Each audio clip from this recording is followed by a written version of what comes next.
Eh ben parfait, on va pouvoir partir tout de suite dans notre sujet, parce que si vous êtes là, c'est que on vous a rabâché depuis des années que le SEO évoluait, que le SEO était peut-être mort ou pas. On tranchera ça dans les questions-réponses à la fin. Mais il y a quand même un truc qui est arrivé, c'est un peu l'éléphant dans la pièce en ce moment, c'est l'IA qui touche plein de trucs, mais notamment le SEO. Donc on va essayer de creuser un petit peu ça. Petite introduction rapidement avant qu'on parte dans notre exploration ce matin de la thématique et qu'on vous donne surtout quelques tips, des outils, des réflexions autour de ça. Alors oui, ça change beaucoup de choses et ces choses-là changent rapidement. Donc ce qu'on vous dit là, peut-être que dans 2 mois, il faudra qu'on refasse un live sur le sujet et que on a forcément pas du mal à suivre parce qu'on regarde tout ce qui se passe, mais que la vérité du moment n'est pas forcément celle de demain et que aussi dans ce genre de changement, on est plusieurs à avoir raison ou tort en même temps. Donc voilà, donc c'est surtout ce qui est intéressant, c'est de regarder les tests qu'on peut faire, les expériences que vous avez, les outils qui arrivent aussi, ça nous apprend beaucoup de choses et de rester assez humble par rapport à ça. La deuxième chose, souvent, on a vu sortir beaucoup de contenu autour de SEO versus JEO ou SEO, en tout cas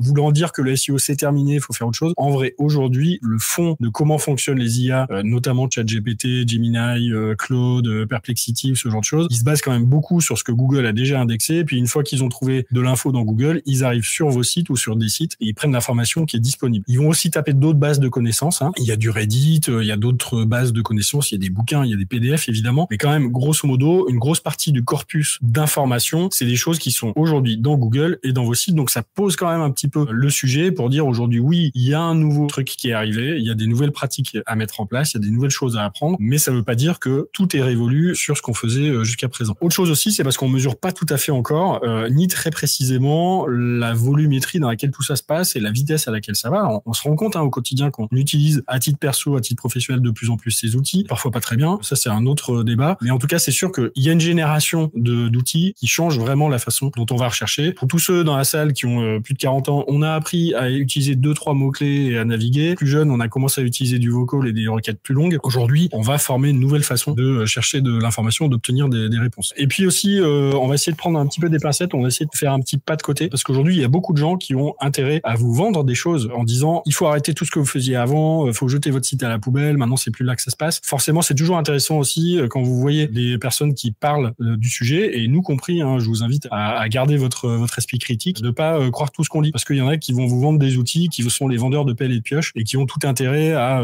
tirer un peu le trait dans la direction qui les arrange et de vous faire aussi vous mettre en mouvement sur des sujets un peu plus larges. Voilà, ça c'était notre petite introduction. Si on est là quand même, c'est qu'aujourd'hui, force est de constater que si on avait un plan SEO qui était à peu près calé, ou si on n'en avait pas mais qu'on savait qu'on devait faire des choses, en tout cas la réflexion elle est un peu plus compliquée aujourd'hui parce qu'on a cette nouvelle dimension à aller chercher et c'est exactement le but de cette matinée, c'est essayer de vous dire ce que nous on a compris sur le sujet et comment on peut prendre ça par le bon bout. Pour finir cette introduction, en gros, il y a quelques marqueurs quand même assez forts et pour vous faire comprendre un peu dans le changement d'approche qu'on va avoir, historiquement, quand on parle SEO, référencement naturel, donc en gros, est-ce que je suis visible dans des moteurs de recherche, Google, évidemment, plus quelques autres, on parle mots-clés, on parle ranking, je suis dans une position, donc j'ai des mots-clés, pour un mot-clé, j'ai un classement, chaque mot-clé a son classement, donc je peux être très bon sur un mot-clé spécifique, mais très mauvais sur tous les autres, et j'ai un ranking. Le ranking, c'est une course, c'est-à-dire que je dois être devant les autres parce que les places sont chères, notamment les premières places, on sait que en gros, ça clique sur les 2-3 premiers résultats, et puis derrière, l'idée, c'est quoi? On va aller calculer le trafic qu'on a récupéré de manière organique. Donc ça, c'est vraiment notre cadre de pensée, et historiquement, ça, on le connaît très bien, ça fait 15 ans qu'on en parle, on cherche des mots-clés, on se positionne, on essaie d'être meilleur que les petits copains, et ça, en but d'aller récupérer du trafic, et idéalement du trafic qualifié. Quand on parle de GEO, Kenza, tu nous diras tout à l'heure un peu les différents termes de vocabulaire. Quand on parle de GEO, mais en gros, est-ce que ma marque apparaît dans le ChatGPT? On parle plus tellement de mots-clés, on va parler de sujets. C'est est-ce que sur un sujet, je ressors parce que l'IA est beaucoup plus flex, finalement, que je mette un mot-clé ou un autre, elle comprend, est-ce qu'elle comprend vraiment? J'en sais rien. Elle fait ses probabilités derrière, et elle, en tout cas, elle envisage que le sujet dont je parle en utilisant ce mot-clé ou ce mot-clé ou ce mot-clé, c'est un même ensemble de sujets, et donc elle va me répondre derrière en me citant, ou en ne me citant pas d'ailleurs, c'est toujours la question, mais en tout cas, elle va me proposer du contenu dans lequel ma marque peut apparaître. Et donc, c'est pas du ranking, je suis pas numéro 1, numéro 2, numéro 3, c'est ma marque est citée ou elle n'est pas citée dans certains éléments de réponse. Et contrairement aussi à Google, qui se veut assez objectif, qui va finalement remonter les informations que vous-même vous avez données ou que des gens ont données sur vous, là, dans l'IA, on va avoir quand même déjà un début de sentiment. C'est-à-dire qu'on va avoir plutôt un sentiment positif, neutre ou négatif autour de votre marque. Souvent, c'est quand même plutôt positif, mais on voit déjà apparaître des résultats où on va dire, tiens, ça c'est des marques qui sont pas en odeur de synthé d'après les avis qui ont été.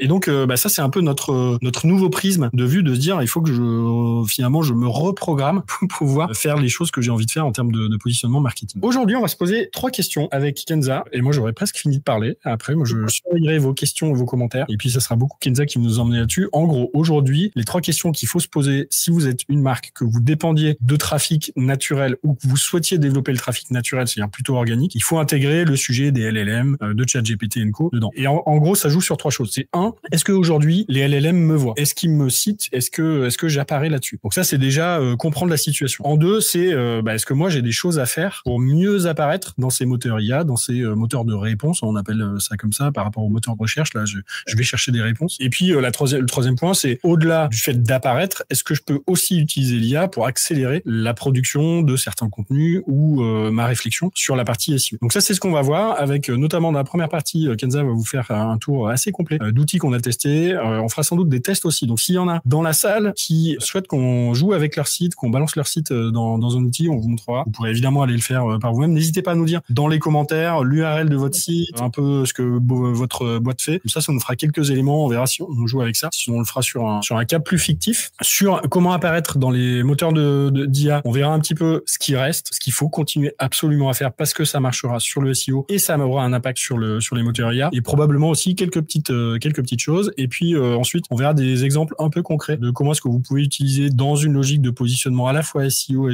GIO, de voir comment vous pouvez utiliser l'IA pour accélérer un petit peu de choses. Voilà, ça c'est ce qu'on vous propose. Effectivement, Jean-Marc, bonne question. Il y aura bien un replay. Il sera au même endroit que le live que vous êtes en train de regarder en ce moment. Il sera aussi remonté derrière sur notre chaîne YouTube, donc abonnez-vous. Et puis écoutez, on est parti.